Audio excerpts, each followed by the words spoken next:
Make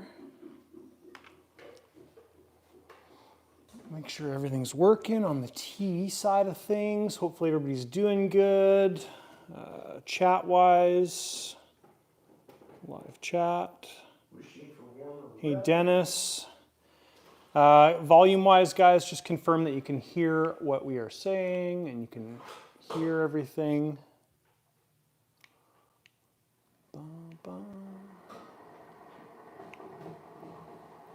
There we go. Oh, there he is.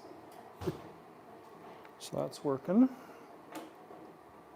So we got it up on the TV. That's good. That means our video's working. Live chat. Just confirm. Let me know if you guys can hear me, please. And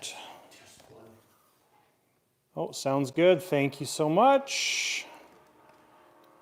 Let me use the front camera here for a while. It's a little bit better. It's a better camera. Thanks, Noel. You got the back. You got the reverse camera. Oh, yeah. This is the worst camera. Yeah. Yeah, that's the one with the lowest pixels. Switch it around. Wow. Yeah, switch it around. Okay, we'll do that. There you go. I'll switcheroo. Showed our empty shop. Hello, guys. Hey, Stacy. All right, everybody. Welcome to the last live before Montana Jets. So Montana Jets is in, if you guys have any questions, pop them up on the screen. Ward's manning the camera. I've got a question here from Craig Laird from Australia. He's on right now as well too, and we'll get to that.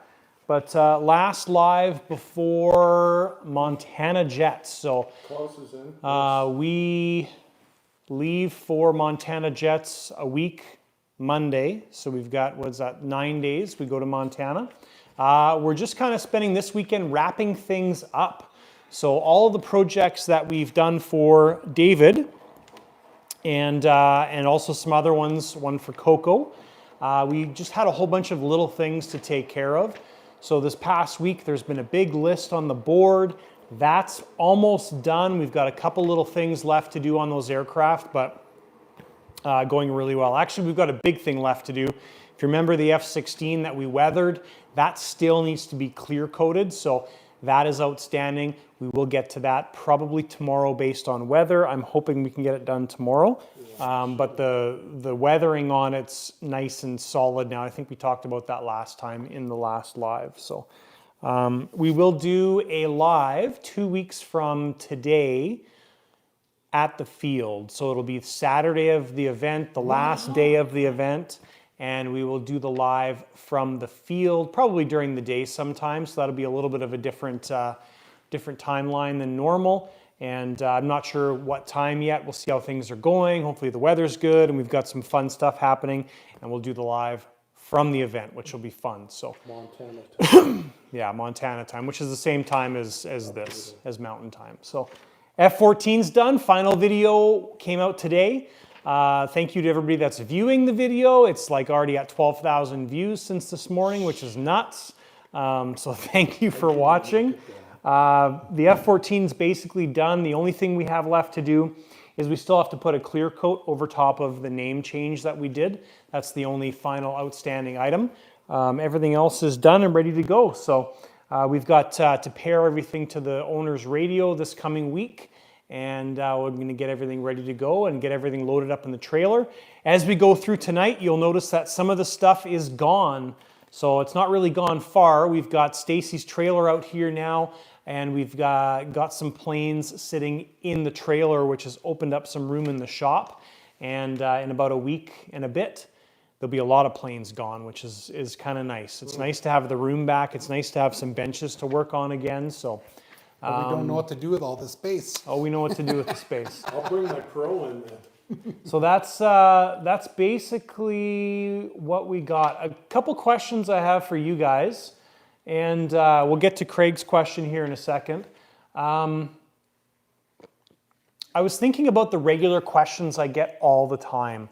So there's kind of some questions that I always get constantly.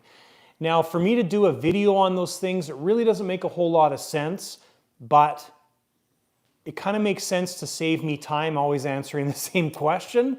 But when I think about like For example, the F-14 video this morning, it's got 12,000 views already since this morning. That's great because I'm actually, people are watching the video. Ultimately, we get money from people watching the video. But if I do a video on how to spiral servo leads as an example, you know, it might get 5,000 views, but it's really not going to be that exciting. It's only going to be like 2 to 3 minutes long. And you know, but the thing is to have those videos out there, kind of like tip time, I guess, but answering the questions that people always ask. So if you guys would be interested in that kind of thing, let me know either on here, shoot me a message, whatever. I think it would be kind of a nice thing to do for me anyways to save me some time. So Do little shorts that you have on. That they yeah, put I don't want to online. do it as shorts though. I want to do it as a video because the shorts, just the layout of the shorts doesn't make a whole lot of sense. Yeah. Just do one item at a time. Yeah, so 25 minutes. the Rebel Hot, we started the Rebel Hot, so Wednesday's video will be the first video of the Rebel Hot. This will be wrapped up in 3 videos, so it'll be Wednesday, Saturday, and the following Wednesday we'll be at Montana Jets, but this thing is going together very nice. Kind of a cool layout on this thing too. The owner of the plane has set it up with some very unique items, and during the build you'll see that stuff. It's pretty cool. It's a nice little unit. So that's kind of what we'll be working on tonight if we get to that. And we'll get to Craig's question. So Craig Laird from Australia, and this actually really kind of applies to this plane too, but his question was, how do you deal, and I'm just paraphrasing this because I made some notes, but how do you deal with a tight engine install, and also what kind of screws would you use? So are you using wood screws? Are you using blind nuts? So that's what I'll talk a little bit about. So a couple important tools with using or installing an engine in a tight location. So Ward, if you want to come in here on the Rebel Hot, I'm going to grab a couple tools. So first thing is actually being able to drill your holes. That's the key thing. So first of all, the small Milwaukee that I have here is very helpful. I've got a bigger one too, but the bigger ones sometimes are a little bit of a pain. And I know Dremel makes a 90-degree tool, but this is one of those purchases that came from Wish. One of my friends got it for me, and it's just a great little tool. I don't know how much it is or where to get it from, but are you trying to get that to make a stick? Yeah. Just grab this and push it up. Okay, that's better. So anyways, 90-degree drill attachment. It's actually more like an 80, 85 or something like that. But getting in here, the 90-degree usually works quite well. So that's how I drilled these guys, and they worked fine. Obviously, these ones you can get to no problem. Now, on a little plane like this, it's kind of hard to get in there, but on a bigger plane, you'd be able to get this 90-degree attachment right in there and be able to drill those holes. Now, in a situation like this, if you absolutely could not get in there, you could also take a drill bit with the hex end on it, and you can use the next tool.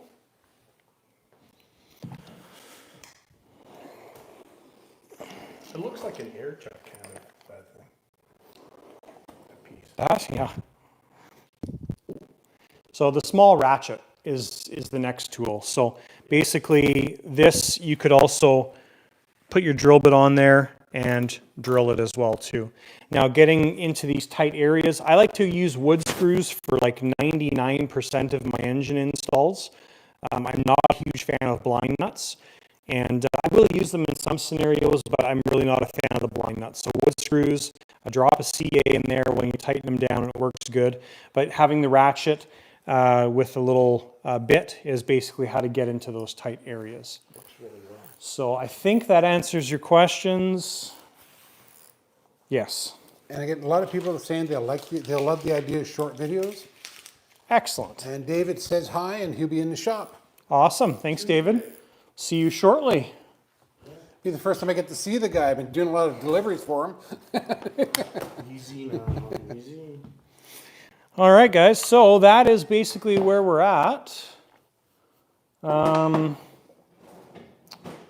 a lot of people are saying they keep on going back to some of your videos, looking for the spots Yeah. to get that information. So it'd be nice just to put it all together. Well, and that's kind of it too. Like some people have asked me, You know, what video do you have? What was the last one that I got this morning? I can't remember what it was. But anyways, like what video do you have? We'll use the servo spiraling as an example.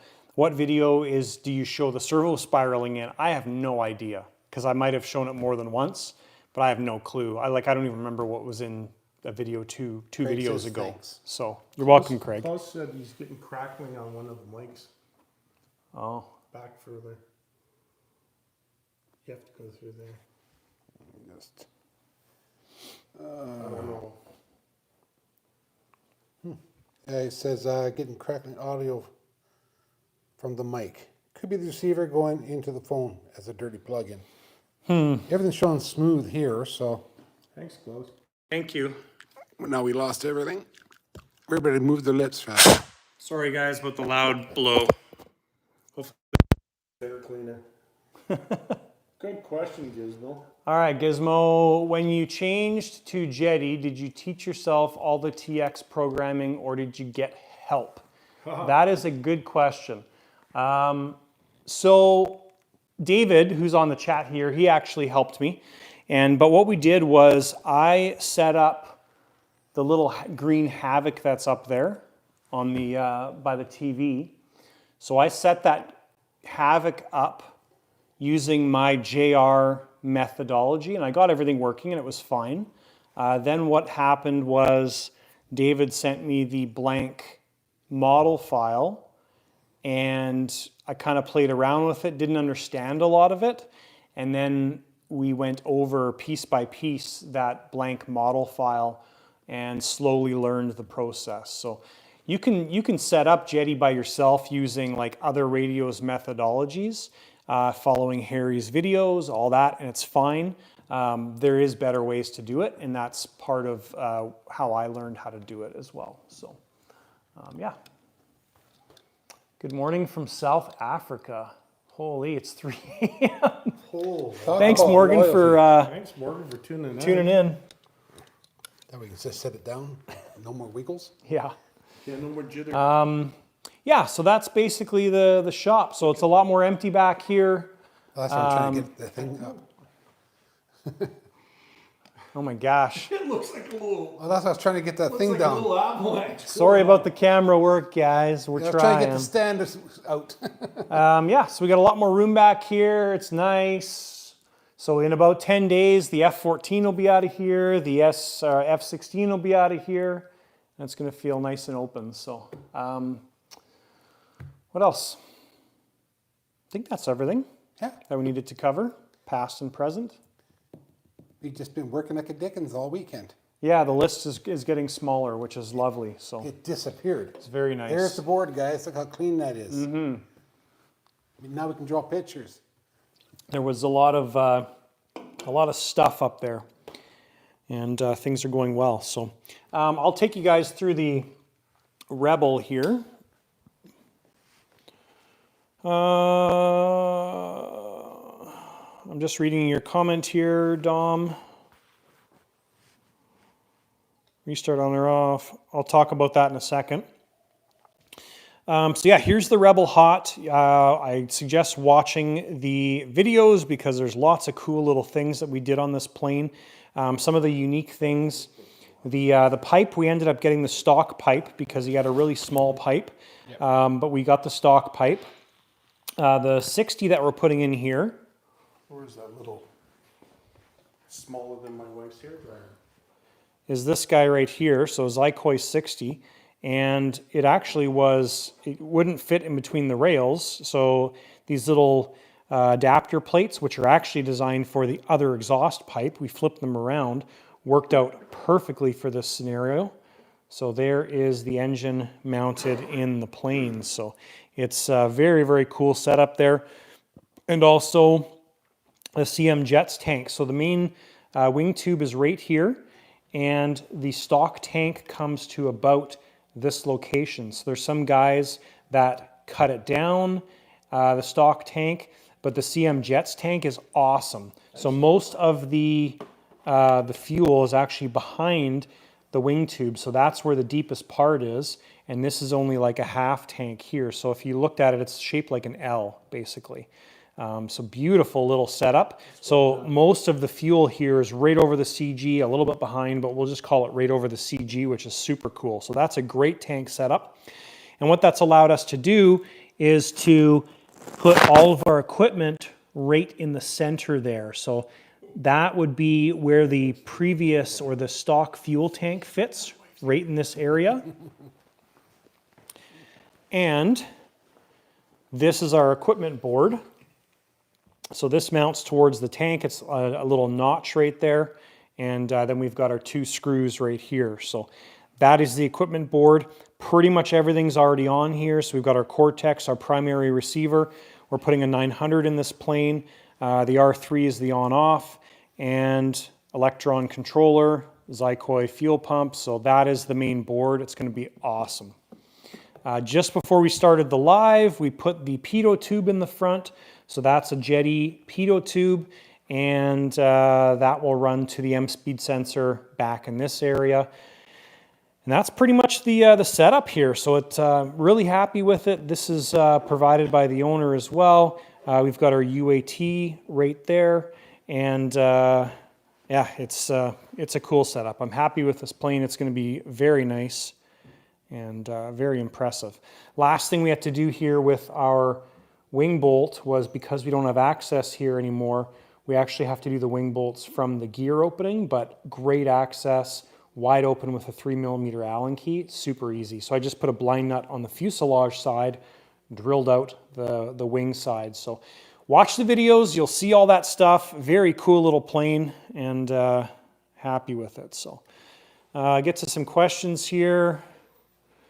So somebody asked about Nez. Well, Nez is doing what Nez does. She's not walking on the planes yet. She was doing Nezzy. it this afternoon. Nezzy! Very annoying. Yeah, she's out. She's had a busy She's day. an airplane inspector. Yes. She is. Yeah, 60's going to go like snot. David's putting a 95 in his. Oh my Lord. Hey, Tord, how are you? Just wrapped up an amazing flying evening. Awesome. Oops. Let's see here. Morgan, quite a big fan of the channel. Thank you. Dave, what's the last thing you've flown? The last thing I flew was my Rebel Classic, which is currently the only plane that I own. In the fleet. That's what I flew, my Rebel Classic, and we flew that last weekend, went out for a flying event, and I won't fly anything until we get to Montana. And it was a great flying event. It was good. We do have some cool things coming. Nick said, David, you have to have a telescope to be able to see that thing. Just fly close. Let's see here. That's what the throttle's for. Oh, I have a sneeze coming on, guys. I'm sorry. I can feel it. When does the F4... Ooh, hold on.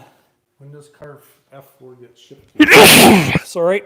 Sheldon said when they won Is that at the bottom? no, at the top, Sheldon Campbell. He's wondering when the big Phantom's coming. All right, I'm going to scroll up a bunch here and take a look. So Tom said, I have a question. I couldn't afford one of these aircraft. I'm 70. Yeah.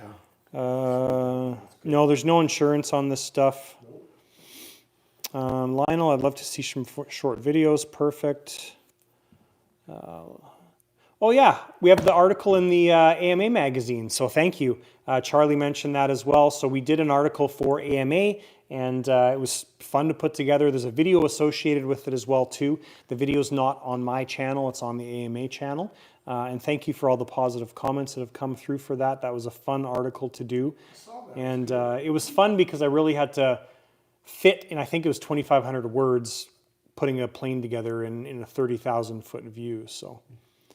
Yeah, that was well done. Tim wants to know about, did you make the front wheel cover for the Rebel Hot?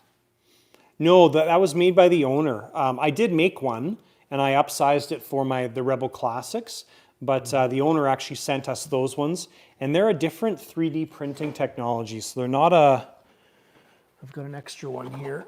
I covered this in the first video. I don't know what it is. It's got a terminology, but oh, it's okay, Word, I'll just hold it.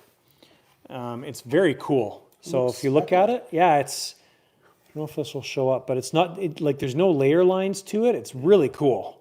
I don't know what the technology is, but it's amazing. So very unique looking. I'm glad he sent me 2 because if I get a Rebel Hot, I've already got one then. So let's go back to questions here. I'm going to change to Jeti. Perfect.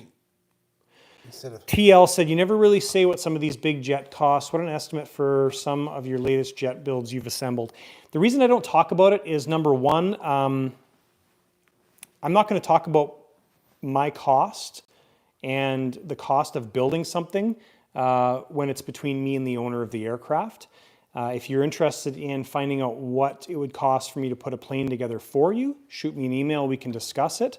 Now I know some people just want to see the video, like today's video, they want to see it, Skymaster F-14 XXL, $45,000 plane. I don't know what it costs. I could figure it out, but I don't keep tally. And part of the reason I don't keep tally is I don't order the aircraft. I don't order a lot of the parts for the aircraft. So yeah, hopefully it doesn't come across the wrong way. So, okay, so Dom, you asked, hi Jonathan and crew, how do you set up the fail-safe on the jet? Also, what do you set the engine to shut or back to idle? Plus, do you set the restart on or off? Yeah, there's a few things in there. So basically the fail-safe is going to depend on your radio system. Generally, most radios, you can either program the fail-safe to have like sticks at neutral, gear down, or whatever you want, or you can have it keep the last position that your radio was in, I think. Yeah, like with a Sweden engine, you can program the fail-safe time on the engine itself, and I think they come standard set to 1.5 seconds or 2 seconds or something. So after 2 seconds of not receiving a signal, the engine will shut off. You can program that on the ECU or the GSU.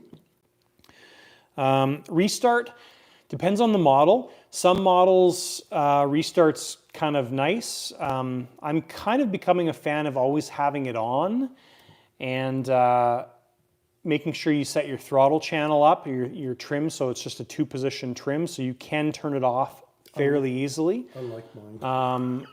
But like sports jets, sometimes you may want to keep it off because, generally with a sports jet, you can just flip it around and land depending on where you're located. So that's going to be a you call whether you want to turn that the restart on or off. So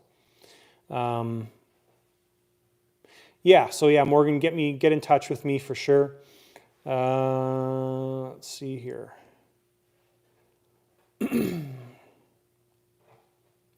Yeah, the Super, the other cool things we have coming. So the Super Elan, it is sold. It's no longer mine, but right now it's living here at the shop. So going down to Montana, I kind of wish I didn't sell it, but that's okay.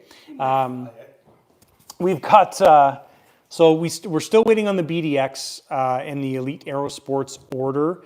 Unfortunately, the order's been held up in customs since May 6th, I believe. Yeah, it's been a while. So BDX, we will not have the BDX for Montana Jets unless by some reason it got shipped next week and I'd finish it on the weekend. We'll see. We do have a Boomerang Lancer coming. And I've been in chatting with Boomerang, and we're probably going to get the Lancer, the J10, and also the Atom. So we're going to get all 3 of those planes coming to the shop. But the Lancer hopefully will ship here next week. We're going to build it next weekend and then have it at Montana Jets. That's the goal. If it shows up here next week, we're going to get it built on Saturday and Sunday before the event. So that'll be a fun little 2-day project, but we're going to do a video series on it as well. So those are some of the fun things that are coming. The Lancer, we've got the 95 engine for the T-33. So we're going to put the 95 engine in the Lancer, and the Lancer is a lot like the Rebel Hot. It's going to be a rocket ship, so it's going to be fun. Let's see here. That's what it is. TL said, are the bearings in the turbine replaced after a certain number of hours? Yes, 25 hours is the norm. Are bearings subject to failure in turbines that are doing some of the aggressive 3D flying? Yes. If your engine goes out of balance, if you're doing aggressive 3D flying, you definitely risk toasting your engine prematurely. So it's quite common. And if you think about it this way, if you're flying on grass or you got a little piece of FOD come into the engine and get past your screen, all it takes is one little nick in your compressor, and your engine goes out of balance. So they're very, very precision items. So Gizmo, you said, when can we expect the OV10 back from painting? Very soon. When we get back from Montana Jets, the OV10 should be arriving, and that'll be a fun thing to see. I've seen some pictures of it, and it is awesome. Meticulous Al said, have you had problems with the plastic tees in the airline system with leaks? I've never had a problem with them leaking, but I have stopped using them simply because they are a massive pain in the butt to put together. That's one of the things with the Skymaster kits that I despised, was putting the airline on those plastic tees. So I've started ordering large quantities of the 3mm Festo tees and have been using those instead. They're super expensive, like $4.50 a piece, which doesn't sound like a lot, but when you're using 20 on an aircraft, that adds up real quick, $100 in T-fittings. So it adds up quick. Instead of chasing leaks, it's a good thing. Yeah. Perfect. There we go. We're all caught up on questions. Whew. Still a fan of the solder stick. I use the solder sticks in certain applications. So like if we're doing lighting wires or single wires where we're joining single wire to single wire, then I still use them. They're not a sponsor of the channel anymore, so that's why you don't hear about them a lot, because they're not a sponsor. So it's that simple. But I do still use them. I've got a whole bunch sitting over there in my soldering area, and they get used on a very regular basis. All right. You have all these little labels for this one? Yeah, it's for all the leads coming to everything. Nice. All right, so we'll yank this guy over.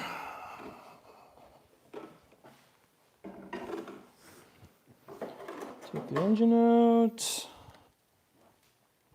Yeah, and if you guys have any other questions, just post them up there. Ward's looking at the questions. Dad, don't make it too fast, okay? He's older. Yeah. I didn't say old. He's like a Just fine older. wine. I'm in the same group, man. I'm older.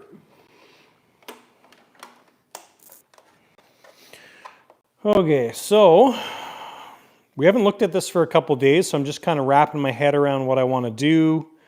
What do we want to do on the channel, on the live? So just before we started, we got our pitot tube mounted, which I said already. Have the one line run back. I think what we're going to do is we'll cut our wire for our gear, and we'll do a connection point there, so we can pop that gear out. So that's a good first step to do, I think. Cask or bottle? What? Nick, he says cask or bottle. That's all he said. I have no idea what he's saying, what he means. Oh, our buddy Nick.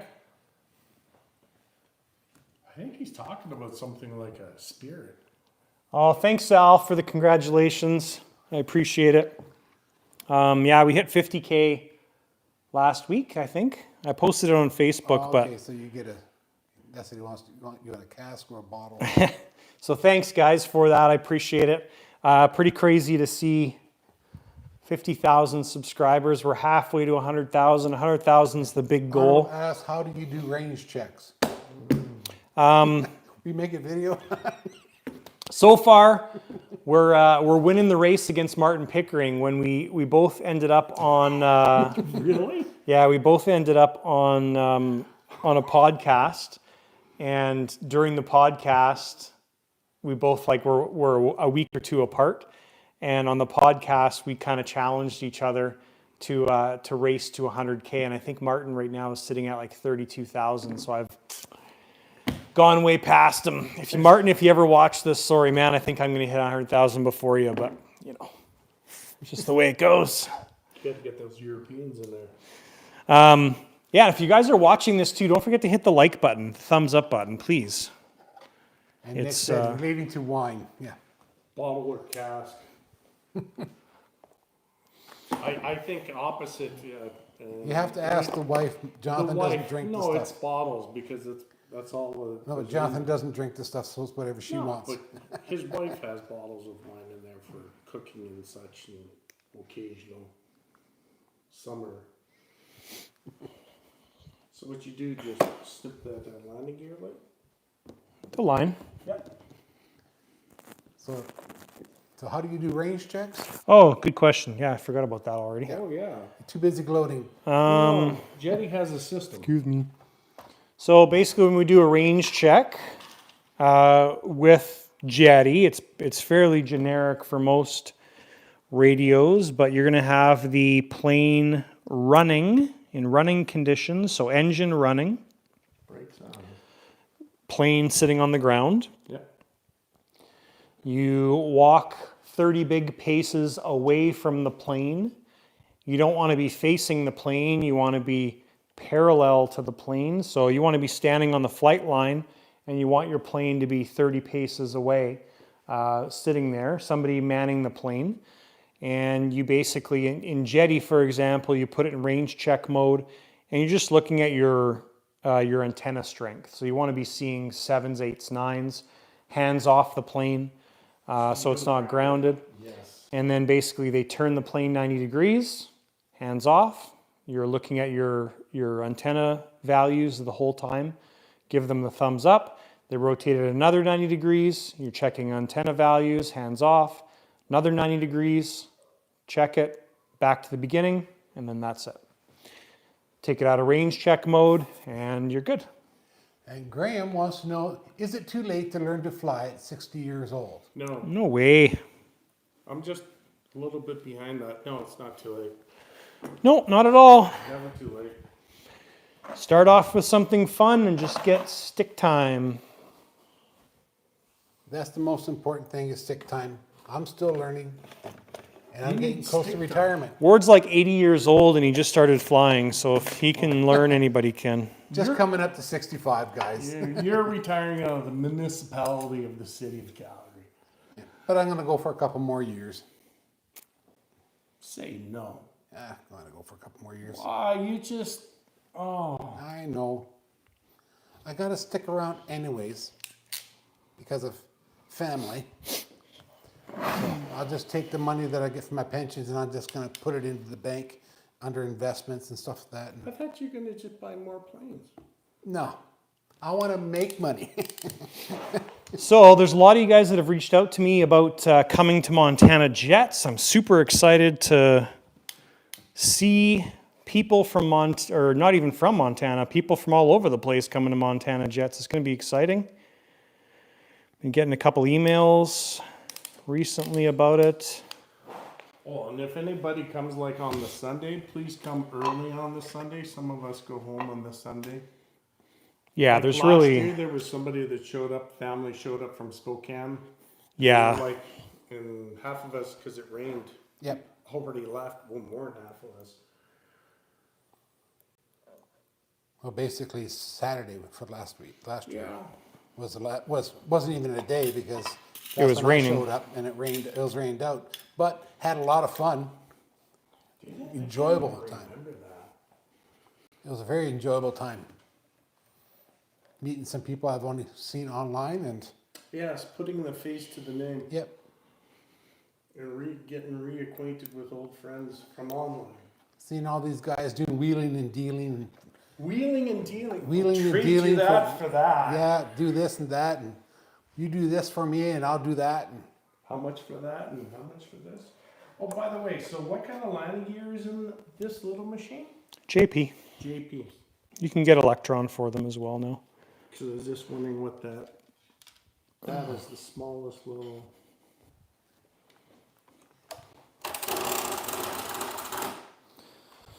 Any other questions pop up? Nick says they need people that know what they're doing at work, as youngins have no clue. Oh no, he's absolutely right. Okay, let's go back here. But Nick, Did you see Anton from Skymaster post about the 15A10, 15F18, and 15F16? no I did, and we've already had discussions about it.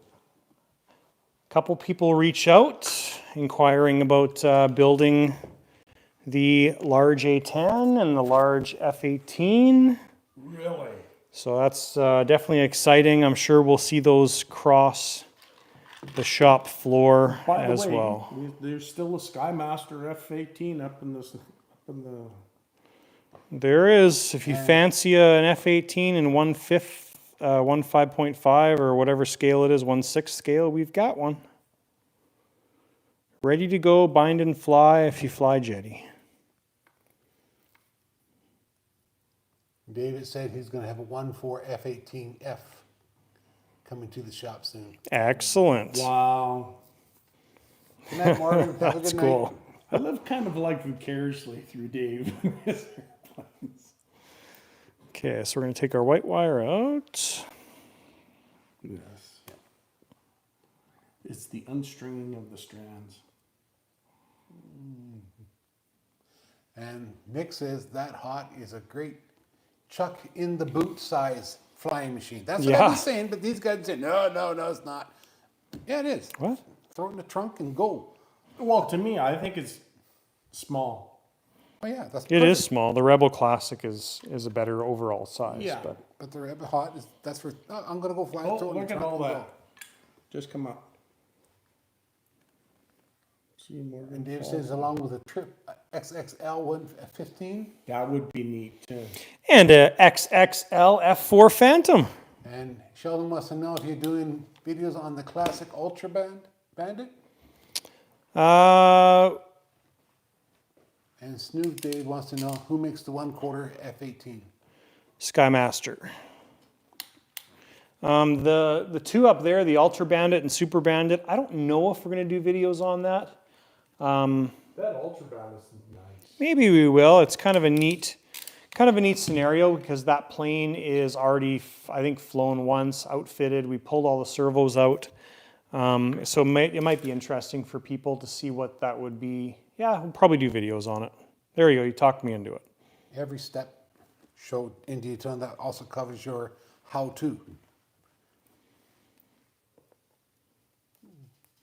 Because we're putting new servos in there. We're going to lay out the equipment different, new radio equipment and everything. Echo Smoke So, also, did you use those connectors for the electrons yet?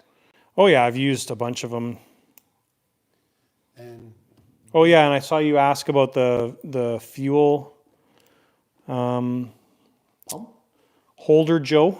And no, I haven't used it yet. I'll be putting that one in my BDX though. Thanks, Joe. I'm gonna have to get some of those electron connectors. and David says Just a that couple. 2 and a triple XL Carf F14. Yep. Good. F4. It is Ultra Bandit Chevy. Montana. Yeah. You need a bigger trailer. Trailers, there'll be a small little. Just that big trailer, like a 20-footer, just for some of these planes. No, we got Stacy's trailer outside. You know what? Yeah. Kind of should stay down here for transporting. Have to make a deal with them. Like in the winter and stuff like that.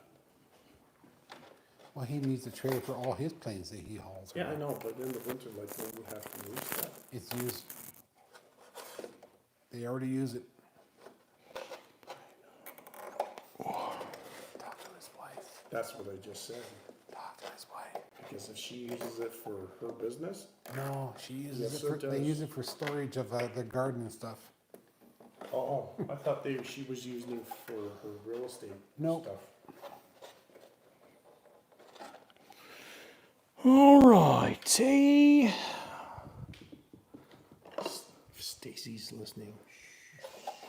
We're not saying anything, Stacy. We won't tell Steve how we cut the roof off his trailer and raised it another 3 feet. Oh, you didn't tell him about the disco Makes lights for and really stuff? poor gas mileage. Yeah. Yeah. You didn't tell him about the disco lights in there and the little disco ball that we got? And Stacy wants to know if he heard anything about his hawk. Yeah, he's posted a bunch of pictures online, man. He posted, it's George, he posted another picture today. Which hawk is this he's talking about? The big blue one that was here. Oh, yeah, the carp one. Yep. Yeah. Nick says he has to adjust his eyes because you're working on something so small. I know. It's, I'm right there with you. It's definitely a challenge. You need like those dental glasses so you can see. And Slapnuts RC says, good evening from 3,000 feet. Nice. Sorry, 30,000 feet. Had to cut all those zeros. Wow, I wonder where he's at. Slap him. Never seen him. And Nick says, don't fly over nits. Our brand newest channel member, Slapnuts. Is it? He is. Cool. Oh, what's his last name? Stacy. Saying. Got that. George Harpole, Harpole. Yeah, he posted a couple of videos of it flying 2 weeks ago, and he posted a picture of it today. Oh, really? Flying? That's great. Tell you, that's one sexy airplane. David says it'd be great to see all the XXL side by side each other. We're gonna need a bigger piece of tarmac apron. And Smooth Dave wants to know what's the altitude limits over here. Same as just about everywhere. Well, where is he coming from? Right now, it's in Canada. You could basically call it 400 feet. If you get your advanced license and the club you're flying at is approved for higher altitude, then you could go higher. But 400 feet is basically it right now. Our club is 900 feet. The club that's closest to us, anyways. Are you gonna tell him about your license? What? Your advance? Oh, I didn't get it yet because I don't have my test or inspection or whatever it's Oh called. yeah, but you wrote that. That's what. Oh yeah, I did the test. It's easy. So anybody out there, the test is relatively easy to get your. Yeah, if you guys are in Canada and in Canada here we've got two different classes. So we've got our RPAS basic. RPAS stands for like remote piloted aircraft system, I believe. Yeah. So there's the RPAS basic and then the RPAS advanced. The advanced allows you some different privileges like flying in controlled airspace. So as clubs in Canada get approved for higher elevations, the higher elevations are based on you being an advanced RPAS holder, not a basic. The basic is 400 feet. So maybe it was about a week ago or 2 weeks ago, I thought to myself, I'm just going to go write this thing and see how difficult it is. So it's a lot more aviation based. I did it. It took me, I think, 37 or 42 minutes or something like that. And I got 87%, I believe. Google was easy. You just basically Google everything. Some of the stuff you couldn't find, but you could just look at you could look at the map. Like I think one of the questions was something like, you're flying into some place in Quebec, you're landing on their helipad, and of course, this is stuff that RC pilots need to know. You're landing on their helipad. What is the direction or frequency or something like that? And if you just look at the picture they have, it's pretty easy to figure that stuff out. And another one was like UTC, standard time or something like that. And it basically gave you the answer. If you're midnight at mountain time and you're flying to UTC and it's 5 hours difference, what time is it? I'm like, well, it's multiple choice. 5 a.m. makes the most sense. So I picked 5 a.m. and it's right. Just stuff like that. So it was pretty easy. Yeah, so challenge the test if you want to get your advanced because it's really not that complicated. Nick says, what is the HOTS weight estimate? I think it is about 12 pounds. Yeah, it's not very much. That thing's gonna go like a rock. And Nick says, so you lumped in with drones in Canada then? Oh, we are for They're all sure. drones, yep. It's all the same stuff according to Transport Canada. So Because the commercial regulations from.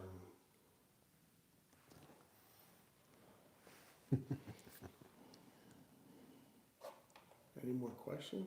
Yes. So Nick. I'm just double checking back there, but most of it we already answered. we're efficient in the question department Yeah, we're today. getting there. Yeah, everything's good. We got everybody. All caught up? Yeah, we're all caught up. Beautiful. Yeah, this Rebel Hot actually, it's been a good project, but it's actually been a difficult project because it doesn't have the standard layout, and also the size makes it a challenge. You know, you don't have a big tray up top here. I've seen some guys put in a big tray that comes all the way down, and they mount all their crap up top here, and I think it looks terrible. And also, guys, putting the UAT right on that slope. Yeah, putting the bubble trap there. Yep. But of course, if you're using the stock tank, you don't have any choice because you'd have no space to do anything. That So, makes sense. yeah, I think doing this layout is really a good idea.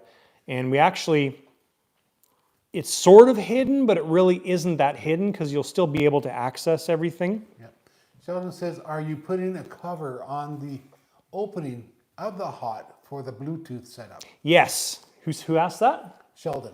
Yeah, so actually that's a good point. So I'm going to do a carbon piece, like the faux carbon, the ABS stuff, and I'm going to bring it right to the little notches right here. It'll be undermounted with some recessed screws. So basically it'll just have a nice carbon piece right here. And I think we'll do maybe our GSU plug in there. The GSU plug might be back on the angle, something like that. But I'm going to do a cover there, so essentially it covers all the stuff. And if you want to get to the equipment, you just probably undo 4 screws or 5 screws. So it'll be easy. And putting that up there actually helps in the structure stability. Yeah, that's a good point for sure. Yeah, Nick says the Hot's going to fly like a Harrier at the weight straight up. Yeah, it's going to be a fun plane with that 60. It's got a little 60 in it. Put like a 200 in it. It's going to fly like a Harrier is that F-16 with that 400. Yeah. That's going to be. And Nick says, lucky here in New Zealand, still separate for here are drones and model aircraft. Yeah, not here. Not here. Keep that as long as you can because we'll never get out of it, I don't think let the so. government change it. Well, sometimes you have no say. They just go in because of pressure from corporations. Yes, we do it too. Okay, we got that there. All right, so we doing a little bit of cleanup here. So we've got our pitot tube mounted, very simple, just drilled this out. Now the stock pipe that goes up to your canopy pin comes up at an angle. So when you drill this for the pitot tube, you want to drill it in the center line of the aircraft. So we did that. That's all mounted in place with CA. Put a little bit on the outside here and then dripped it through the inside with kicker. So that part's done. We do still have to do our latch. The latch is going to be a challenge because getting something in here to sand down the gob of Hysol or whatever it is going to be an issue. On the bigger Rebels, you could just put your Dremel in there. So I need to figure that part out. And cut the line for the front gear. Put a clip in here or a connector. So if you want to take the gear out, you'll be able to do that no problem. So that's just up top here with a little bit of CA. And that line's going to run back to the board. We also got all of our labels done up. These are done up with our label maker that prints on shrink tube. So it is basically the kind of the basic rundown for all the surfaces and all the items that'll plug into the control board. Arnold said what Canada did to the RC soaring community. 900 feet is laughable at that side of flying. Agreed. Yep. I don't have a problem keeping my turbines under 400 feet. I mean, the most we ever go to is 399 feet, and they never go above that, so it's really not a problem.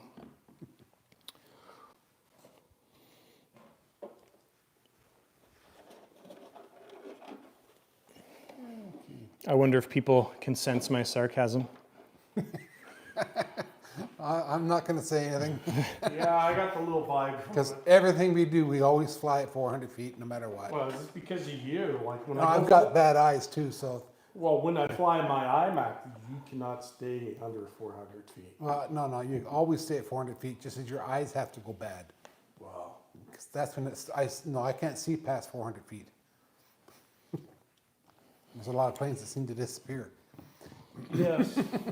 Yes. Yes. Hence, like Dayglow orange and green and yellow colors. Nick says their civil aviation regulator knows the difference, but has had a few punch-ups. Commercial drone operators trying to hog the airspace. That's basically it. They were told to pull in their heads, and they did. Noted. That's basically what causes a lot of the problems. Is these people, they just stupid. Well, So they go fly drones around the airport and they go in front of planes thinking they're going to get a good picture. Like, come on, smarten up. it's not only that, as Amazon and all these big companies want to use drones to drop packages. Yep. And so they applied to the states and they said, hey, we got to control this if we're going to invest billions of dollars into this. And I The can see- 400-foot fly zone. And I can understand what they're saying, but it doesn't make sense why we should change for it's money. Yeah. And Nick says you wait, that inspector's going to come out with a height meter. All of a sudden the planes are grounded, they can't fly. They're all broken Yeah, exactly. until the inspector leaves. Then they'll be fixed. Okay. Oh, she's tight, she's tight. Is the 800 megahertz RX an owner's request for a specific interface concerning or just redundancy? He shipped me the 900, so I'm using the 900. In a plane like this, I generally wouldn't use the 900, but it's there, it weighs almost nothing, so it's really not a big deal to put it in. Yeah, show them Word is right there on the. But we're doing things a little bit different too. Like I would generally, we would set this plane up with one battery. The owner wanted 2 batteries, so we will be putting 2 batteries in here. You got to hold it up a little more, up higher. I'll bring it down. Just go like this. I know, I just don't. So the 900's there. So it's the size of an R3, so it's tiny, and then our little antennas. So that won't be a problem to mount that somewhere. So.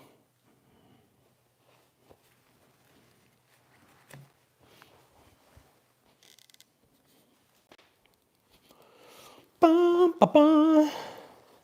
All right, guys. More questions. We've got 5 more minutes. We're doing the summertime 1 hour. We've got 5 minutes to answer or ask any final And questions. Nick said hot looks excellent in orange. Agreed. It's a very nice scheme. Looks really nice. Mango orange, I guess. It took quite a while for Lewis to be able to convince Carf to make this for him. So it's nice that they did. I think it looks really nice. Great looking plane.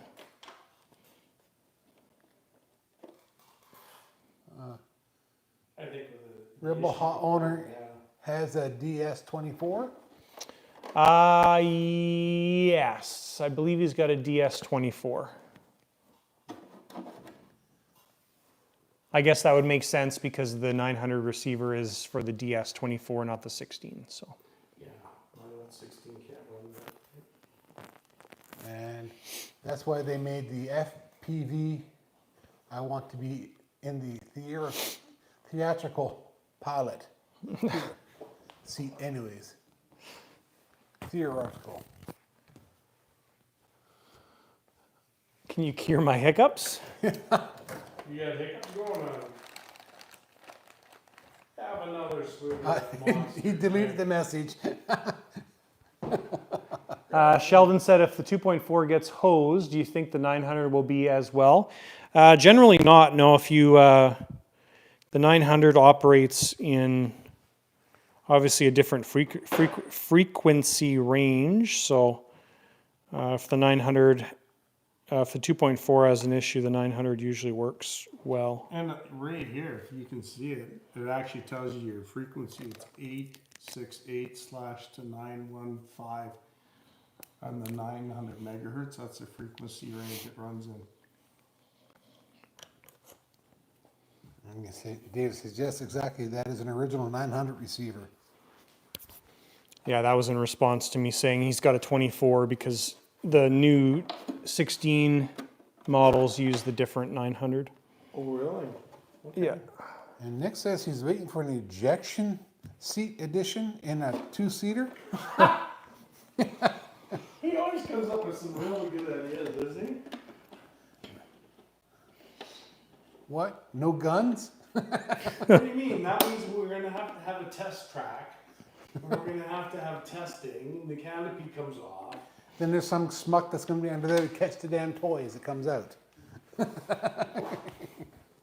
I tell you, that would be really cool. And David wants to know if the clone is getting a clone, the hot getting a clone receiver. No, the hot's not getting a clone, so it's using just the Rex 12 and the 900. So I think that's a good reason, good way to set it up. I know Aero Panda does that as well too. Danny sets up a lot of planes like that where it's just the Rex 12 and the 900, or the Rex receiver and the 900. That seems to be a common for them. So decent way to do it. And how far away from carbon fiber cloth do you mount any RX? As far away as possible. The RX doesn't really matter. It's the antennas, right? Yes. And that's why we use the Rex 12s or the Rex 7s with the 40 centimeter dipole antennas, because you have a lot more flexibility with these. So let's say this was actually carbon fiber and we put our receiver on the carbon fiber. Well, we can mount these antennas quite far away from the carbon and the fuselage. So that's why we use them. And Nick says you can buy a working gun from a company in Germany that fires blanks.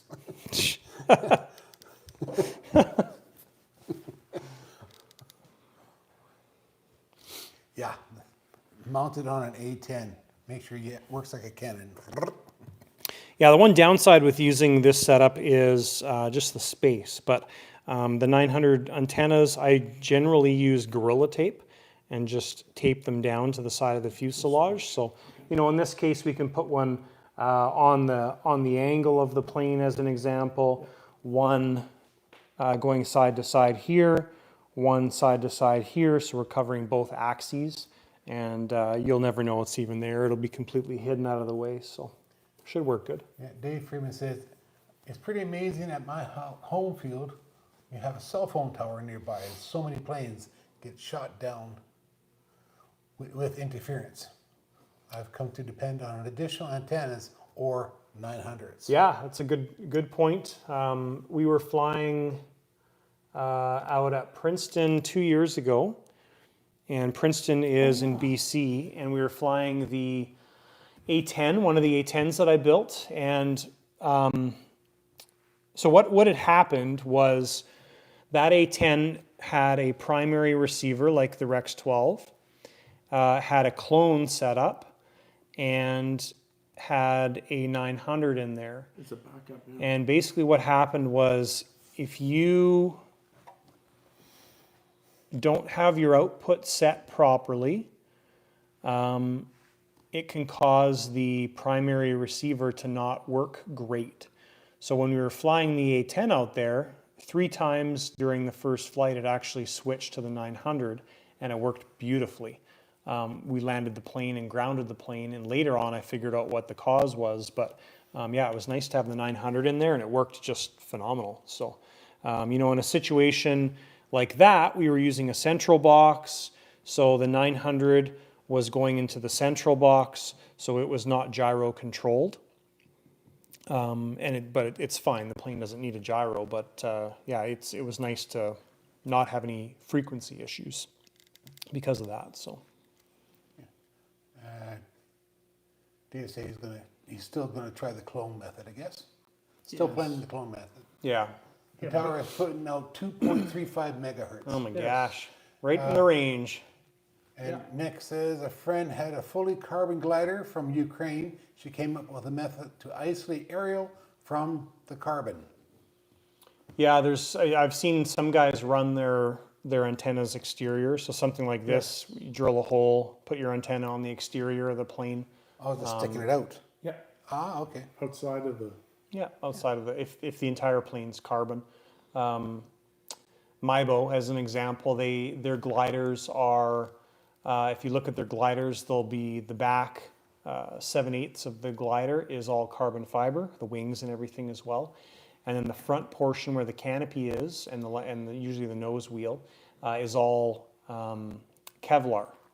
So there's no carbon in the front end. So that's the way to get around strength / signal. So that's what they do, which is a good way to do it too. But getting back to that guy about the cell tower, we have one at Stampede, same thing. Yeah. And there's certain brands that are more susceptible to the interference from the cell tower. Yeah, exactly. And I'm not saying Jeti isn't, it's just we don't get as much. Yeah. Or I've never really got all that much from it. But there are other brands, certain flyers who fly different brands, saying that they get smacked around, which is scary. Brownouts, blackouts. Well, you Pink just outs. you all of a sudden they just lose it for like a tenth or 2 seconds or 2/10 of a second, all of a sudden comes back. Yeah. That's scary. That is That is very scary. Don't got it. Don't. Oh, got it. No, got it. Got it. Oh, out of the maneuver. Oh, okay. Yes. Yes. Yeah, Nick said he can't remember what she used, but it was shielded cover. Nice. I'm Steve saying says he's Jeti. saying Jeti. Yeah. Yeah. Awesome. We all go was to the- that area. I saw one there. Sheldon, is the Pitot just for fun, or does it have a use on the hot? It's very functional. So I'll show you actually on my radio. Give me a second. I think it'll do it on my radio if my plane's not on. Yeah, mine did. So we've got the. I'll come over there. Okay. We've got the same setup on my Rebel Classic. So, well, it's okay. You can leave it up. I'll just lift my radio. So what I'll do is I'm just going to go to my Rebel. Flight mode 1. So, might not do it because my plane's not on, but basically when I go to full flaps, Landing mode full flaps in crow. yeah, it's not getting velocity. But basically what it does when I go to full flaps on my Rebel, Take off mode half flap. it tells me the speed readout. So it says 100 miles an hour, 102.5 miles an hour, 70 miles an hour, and it just does that repetitively, constantly until I take it off of full flaps. So that's basically the purpose of it. Obviously, if you want to do some speed checks, you could do it that way as well too. Yeah. But that's the purpose, and that's the way we have it set up. So it'll be the same on this guy. So when he goes into his landing phase, it'll be calling out speed. And it's pretty handy. I mean, if you think about it this way, you know, if you go up and stall test your plane and you find out that it stalls at 50 miles an hour, well, keep it above 50, right? Yeah, it's actually really good because when you're coming in and it bobbles a little bit, you know what speed that you're at. Yeah. And if you're doing a slow pass, like some slow flights over the runway, and you want to go real slow, that's the other reason to have that set up as well too. It's actually a good little accessory. Very functional. It's actually good information, you know, that us pilots can use. Most times cell towers cause interference at peak times. That's from Nick. Yeah. So that'd be around breakfast and dinner. Yeah, and supper time. I think it's around 24 hours a day, Yeah, around this country. sun up to sundown. So awesome. If you guys have any other questions, now is the time. Final 1 minute countdown. Summertime, we're keeping the lives to an hour-ish because we got stuff to do. And we got 38 people watching and 39 thumbs ups. Cool. Thank you. We have barbecue. How do to you mount the M sensor? M-speed sensor is, oh, and we do things differently too, and I'll cover this as well. So in the Jeti Pitot setup, you've got, so your Pitot tube has two lines coming off of it. Your red line, which is your center line or your primary line, and then a white line, which is your atmospheric pressure. So we don't set up the Pitot tubes where the entire Pitot tube is sticking out of the plane. So our atmospheric pressure is actually coming from the M-speed sensor. So this is just sitting open in the fuselage. It works. It might be 1% less accurate, but it works very well. So the red line from the Pitot tube comes to the red line on the M-speed sensor, but that's it. The M-speed sensor has two lines, so it's got a red servo end and a black servo end. The red servo end I just cut off and put a heat shrink over it. The black is the actual one that gets plugged into the EXT port. Then I'll show you the Pitot tube on the plane. So there's the Pitot tube. You could have less than that sticking out, but I mean, you could have just the tip sticking out, but that is plenty. There's no reason to have more than that. The atmospheric holes are actually about that far back, so if you wanted to use those, you'd have to have that sticking out about that far. It's just a much cleaner, more durable setup to have it mounted like that. It also gives a temperature sensor off that too. Yeah, I think so, right? On the Yeah. M-speed sensor? I was just noticing it the other day when I had mine mucking around. I was just like, oh, it's 19 degrees. Yeah. What? So that's it. This I'm basically going to mount underneath the board, and this line's going to come up, and that line's going to plug into our EXT port of our primary receiver. Again, a nice little thing for us to have. So some of the things that we're getting from David as far as like usages of And actually, I think good equipment. we also have our turbine telemetry as well too, so I need to figure that out. Might need to use an expander in this scenario. So anyways, kind of off topic. Yeah. Oh, just past Get it. a lot of people think good night. Yeah, they Awesome. need an expander for the hot. Yeah. Yes. Thanks, David. Need an expander. That's very true. So we'll mount the expander underneath the board. This will be plugged into the expander. The turbine will be plugged into the expander. And then the expander will just come up and plug into the XT port. Yes. Simple. Awesome. Thanks, guys, for tuning into our live Montana in about a week and a bit. We have so many flight videos coming from Montana, so we will be starting the F4 Phantom really soon. Might even start this coming week, depending on how things go.